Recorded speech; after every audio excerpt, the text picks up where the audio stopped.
که غواړئ چې ماشومان مو کمزوري کورمغز یا لیونتوري نه وي تکړه او بااستعداده راشي نو له کومې ورځې نه چې ماشوم د مور په ګېډه شو تر 2 کلنۍ پورې باید تر ټولو ښه تغذیه شي. دې ته په طبابت کې زر طلایي یا ګولډن ورځې وایي، په دې معنا چې کله ماشوم د مور په ګېډه و باید مور کم خونه نه شي، ښه غذا وخوري، فیرس سلفیټ فولیک اسید یا د وینې ګولۍ وخوري. کله چې پیدا شو ماشوم له 40 دقیقو نه مخکې باید د مور تیته واچول شي، ځکه چې یو ډول ګلوکوز د ماشوم په مغزو کې هغه 40 دقیقو کې تمامیږي چې هغه ټول عمر بیا بده غذا په مغزو باندې ږدي. له دې نه مخکې باید تی وخوري. تر 2 کلنۍ باید د مور شودې وڅښي، ځکه د مور د شودو بدیل هېڅ شی هم نشي کېدی.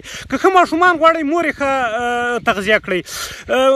نجلۍ چې کله بالغه شي دا چې میاشتني مرض کې ډېره وینه ضایع کوي باید د وینې ګولۍ او ښه غذا وخوري. د افغانستان په مکاتبو کې یو څه وخت دغه د وینې ګولۍ نجونو ته ورکول کېدل دې لپاره چې آینده نسل تکړه هوښیار او بیداره وي لکه موږ غوندې غبي نه وي. متاسفانه دا شیخان په سراجک سوال وایي دا د غرب پروژه ده، د انجینکۍ مستۍ او بیا له کورونه تښتي هغه یې په بېچارهګانو باندې بندې کړلې.